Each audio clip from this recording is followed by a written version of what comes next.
मिथुन लगन चतुर्थ भाव में शुक्रदेव। प्राय कर 99% शास्त्रकारों ने चतुर्थ भावस्थ शुक्रदेव के बहुत ही सुंदर अच्छे फल बताए हैं। चतुर्थ भाव मिथुन लगन में कन्या राशि विराजमान होगी और कन्या और लग्न का स्वामी यानी मिथुन लगन उसका स्वामित्व बुध देव के पास है। और शुक्र देव अगर यहाँ पे विराजमान होते हैं तो बुध देव की स्थिति जरूर देखनी चाहिए। फिर भी कोई भी शुभ ग्रह अगर आपके केंद्र या खासकर चतुर्थ स्थान में विराजमान हो, बुध हो, शुक्र हो, गुरु हो, तो समस्त सुखों को देने वाले, संपत्ति, सवारी, घर, गाड़ी, बंगला, सभी सुखों को प्राप्त करवाने वाले बन सकते हैं। जय माता की मित्रों, अब विस्तृत चर्चा करते हैं चतुर्थ भावस्थ शुक्र कन्या राशि में। प्राय कर आप सब जानते हैं कि कन्या राशि का शुक्र देव नीच राशि का शास्त्रकारों ने बताया है। दृष्टि कहाँ जाएगी? दशम स्थान, अपने उच्च स्थान पे। अब नीच और उच्च प्राय कर बहुत से पाठों में हमने बताया है कि इसको वर्तमान समय में बहुत ज़्यादा इंपॉर्टेंस दी गई है।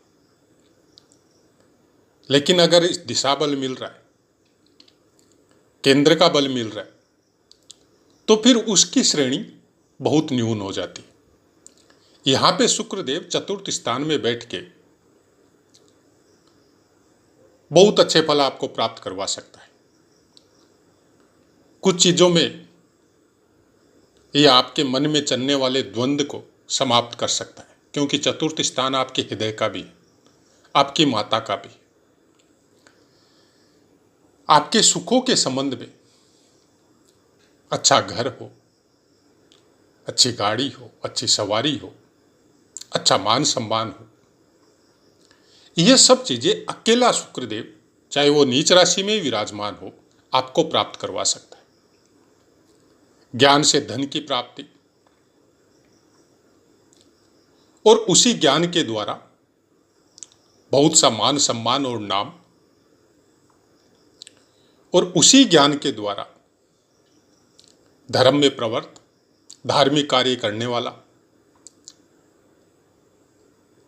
चाहे साधु संतों से, चाहे कथाकारों से, चाहे पुण्य वचन कहने वालों से, चाहे वेद वेदांग के पठन पाठन से, अपनी वृत्ति को या अपने परिवार को या अपनी धन संपत्ति को या अपने सुखों को जोड़ने वाला भी हो सकता है।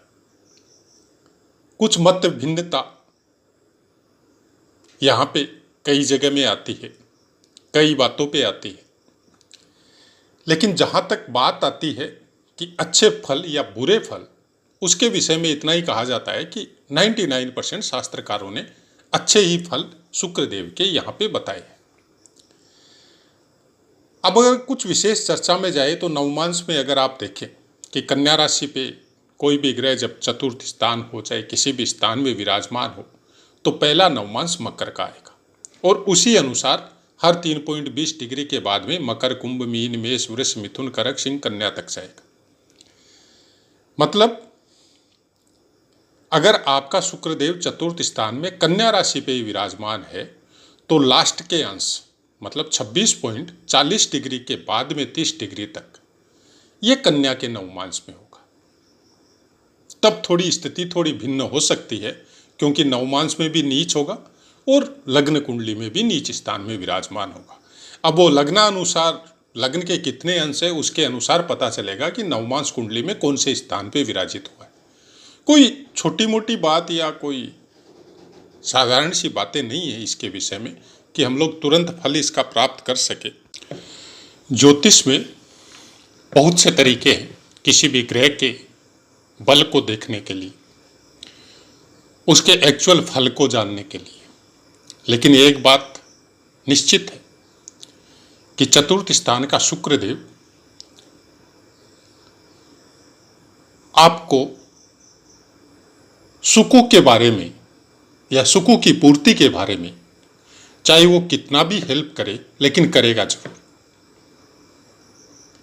अब ये हो सकता है कि नवमांश आपका सपोर्ट नहीं कर रहा है या नक्षत्र आपका सपोर्ट नहीं कर रहा है, या लग्न कुंडली का अंश आपका सपोर्ट नहीं कर रहा है तो उतनी भरपूर मात्रा में आपको नहीं मिले जितना देने के लिए चतुर्थ स्थान में शुभ ग्रह शुक्र या गुरु दे सकते हैं। ये तथ्य यहाँ पे नहीं है कि चतुर्थ स्थान में गुरु या शुक्र अगर पूर्ण बली होके बैठे हो और वो चाहे आपके 6, 8 और 12 भाव के स्वामित्व उनके पास हो, फिर भी वो बहुत अच्छे फल देते हैं। लेकिन जहां तक बात है बल की, अगर बल में क्षीण है, बल में कुछ कमी है या कुछ पाप ग्रह की दृष्टियां वगैरह है, तब उन फलों में कुछ ना कुछ चेंज आती है। अब चेंज कैसे आएगी? चेंज आने के बहुत से कारण हैं। पहले बात तो वो फल आपको कब मिलेंगे, उसके लिए आपको वर्तमान समय में क्या करना पड़ेगा।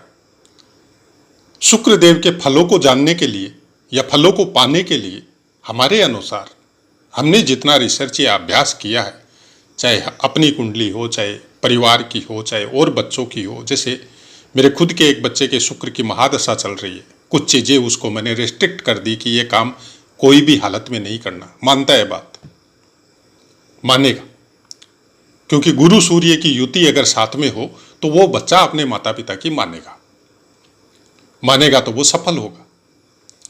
लेकिन शुक्र देव अगर पूर्ण बली है और वैसे संस्कार अगर घर में नहीं है और जवानी में अगर वो महादशा आ गई तो उन फलों को भोगने में जो वो प्राप्त कर रहा है वो बहुत आगे वाले स्तर तक जा सकता है, और ये फिर नेगेटिविटी का आपके आने वाले समय के लिए निर्माण कर सकते हैं, क्योंकि जैसा आप बोएंगे वैसा आप काटेंगे। यहां पे हृदय से संबंधित, मतलब आपके मन से संबंधित बहुत कुछ अच्छे और बुरे दोनों परिणाम दे सकता है। अच्छे परिणामों में तो यह होता है कि अपने नियम के अनुसार, जो शास्त्रीय नियम है या पारिवारिक नियम है, उनके अनुसार उन सुखों को भोगते हुए इंसान अपनी गति को प्राप्त करे। और एक ये हो सकता है कि मन के ऊपर आपका कंट्रोल नहीं है, जो मन में आया किया, जो भी आपके पास मिला उसी का फायदा उठाया, उसी के अनुसार वो भोग प्राप्त किए जो शुक्रदेव आपको देते हैं। और वर्तमान समय में प्रचुरता है कि आपका जो पीरियड टाइम 20 या 25 या 30 चल रहा है और उसके समय में अगर शुक्रदेव की महादशा आ गई, चतुर्थ स्थान में बैठे हुए हैं और मन पे कंट्रोल नहीं है, तो फिर उसकी महादशा के बाद में जो वक्त आएगा या उस महादशा पीरियड काल में ही जब कोई अलग ग्रह की आपके पास अंतर्दशा आएगी, तब फिर उन फलों में बहुत कुछ परिवर्तन आ सकता है। एक तो ये बात है। दूसरी बात है कि हमेशा ध्यान में रखिएगा, चतुर्थ स्थान में कोई भी शुभ ग्रह जब बैठता है और एक एज ऑफ पीरियड के बाद में आपको जब उसकी महादशा आती है, मतलब आप 40 हो गए, 45 हो गए, पूरी मैच्योरिटी आ गई, बच्चे बड़े हो गए, शादी विवाह करना है या कर चुके, उस समय में जब वो महादशा आती है तो प्रचुर मात्रा में सब कुछ आपको प्राप्त करवाती है।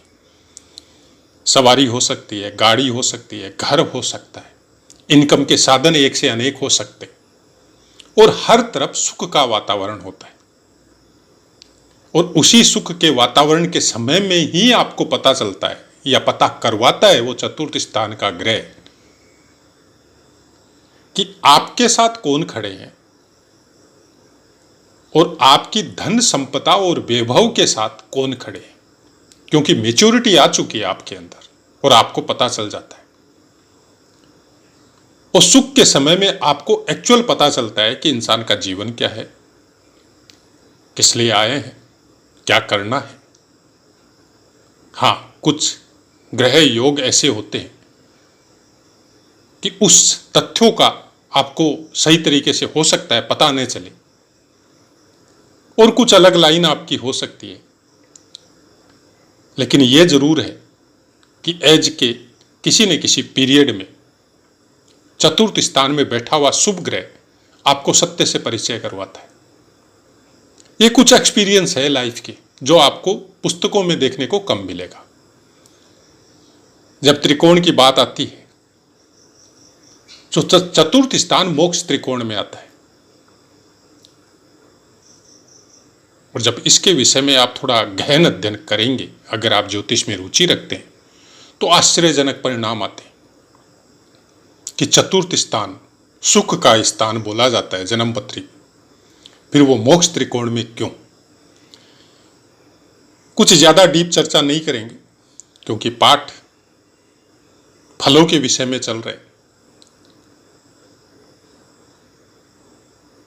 उसका एक छोटा सा कारण ये समझ सकते हैं आप कि भगवान आपको सब सुख दे के, सबसे परिचय करवा के, और उसके बाद में अंत में उस सुख से परिचय करवाते हैं जिस सुख के लिए आपका मनुष्य जीवन हुआ है। आपको उस सत्य के नजदीक लेके जाते हैं जहां से आपको पता चलता है कि आपकी ड्यूटी क्या थी और आपने किया क्या। कुछ अलग लाइफ हो सकती है आपकी, प्रेम संबंध मधुर हो सकते हैं,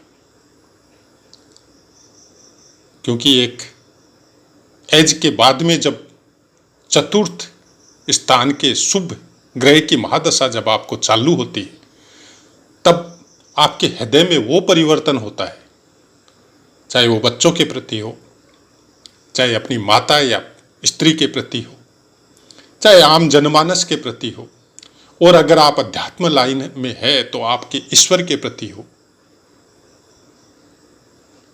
एक अलग सा प्रेम आपके अंदर जागृत होता है, जहां पे भोग की छोटी सी भी संभावना नहीं रहती। वो अद्भुत प्रेम होता है, और ये चतुर्थ स्थान में बैठे हुए शुभ ग्रह आपको प्राप्त करवाते हैं, क्योंकि वो आपको सत्य के नजदीक ले जाना चाहते हैं, कारण मोक्ष त्रिकोण में बैठे।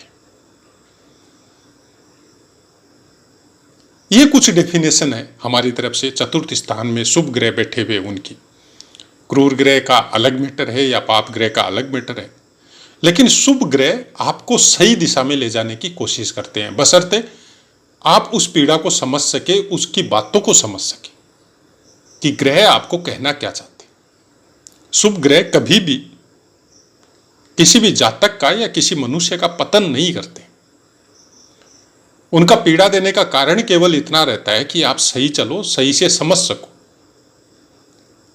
और आपकी यात्रा का समापन कहां होना चाहिए, ये मोक्ष त्रिकोण में बैठे हुए कोई भी ग्रह शुभ या अशुभ वो आपको परिचय करवाते हैं कि समापन कहां होना चाहिए। क्रूर ग्रह की अलग मैटर है, पाप ग्रह का अलग मैटर है, लेकिन शुभ ग्रह जिनको बोला जाता है कि हर परिस्थिति में शुभ फल देंगे, वो आपकी यात्रा अलग मार्ग में या अलग लेवल पे जाके समापन करवाते। तो ऐसा है मित्रों, पाठ समझ में आया होगा। जितने भी पाठ आपको दे चुके हैं या दे रहे हैं, उनके विषय में अगर कुछ बातें आपको जाननी है या और कोई विषय में ज्योतिष से कनेक्टेड कोई सब्जेक्ट के बारे में आपको जानना है, तो आप निश्चित होकर कमेंट कीजिए, हमेशा आंसर देते हैं। माफी केवल एक ही बात की मांगते हैं कि हम जन्मपत्री का विश्लेषण नहीं करते। जब तक हमको पूर्ण जानकारी नहीं हो सामने वाले की, तब तक नहीं करते। कभी ईश्वर ने अगर ऐसी स्थिति बनाई, कर्तव्य पूर्ण होने के बाद में जब तीर्थों में भ्रमण करने के लिए मां भगवती कोई आशीर्वाद देगी, तब एक अलग बात है, जितने भी जुड़े हुए हैं सबसे मिलेंगे। और अगर नहीं देगी तो इन्हीं कमेंट और वीडियो के माध्यम से ही मिल सकते हैं। जन्मपत्री देखने के लिए उसके लिए माफी चाहते हैं। बाकी ज्योतिष के संबंध में कोई भी क्वेश्चन आप कर सकते हैं, हर क्वेश्चन का आंसर देते आ रहे हैं। और अगर नहीं दे सके तो वहां पे एक नोटिंग भी देते हैं कि आप वीडियो देखते जाइए, आपका आंसर पक्का किसी न किसी वीडियो में मिलेगा। तो ऐसा ही कुछ है ज्योतिष के बारे में हमारा समझने का तरीका या समझाने का तरीका। अब अपनी वाणी को विराम देते हैं, आपसे आज्ञा लेते हैं। जय माता।